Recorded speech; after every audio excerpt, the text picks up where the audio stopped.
નમસ્કાર મિત્રો, NC classes ચેનલમાં તમારું હાર્દિક સ્વાગત છે। મિત્રો, વિદ્યા સહાયક ભરતી અંદાજિત વિષયવાઇઝ જગ્યાઓની માહિતી। મિત્રો, પરીક્ષા આવવાની તેમ પરીક્ષા નહીં આવે, પણ જે ભરતી છે એ ભરતીની અંદર જગ્યાઓની અંદર વધારો કરવામાં આવ્યો છે। મિત્રો, ચેનલમાં નવા હોય તો ચેનલને સબસ્ક્રાઈબ કરવાનું ભૂલતા નહીં। પ્રથમવાર ચેનલને સબસ્ક્રાઈબ કરો।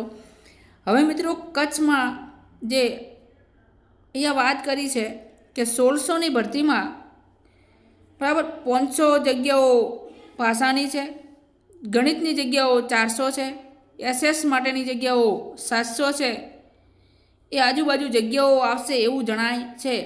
હવે બાકી રહેલી 5400 જગ્યાઓની વાત કરીએ તો એની અંદર 5400 જે બાકી રહે છે એમાં 2000 એસએસ, ગણિત જે છે એની અંદર 2000 અને ભાષાની જે કુલ જે આપણી 4 ભાષાઓ છે એ 4 ભાષાઓની અંદર જે સંસ્કૃત હોય, હિન્દી હોય, ગુજરાતી હોય ને અંગ્રેજી, એની 1400 જગ્યાઓ આવવાની છે। મિત્રો, આજુબાજુ જગ્યાઓ આવશે એવી સંભવિત શક્યતા છે। એટલે વિદ્યાર્થી મિત્રો, જો તમે શિક્ષક મિત્રો ચેનલમાં નવા હોય તો સબસ્ક્રાઈબ કરવાનું ભૂલતા નહીં અને વિડીયોને શેર કરજો, લાઈક કરજો। જય હિન્દ, જય ભારત।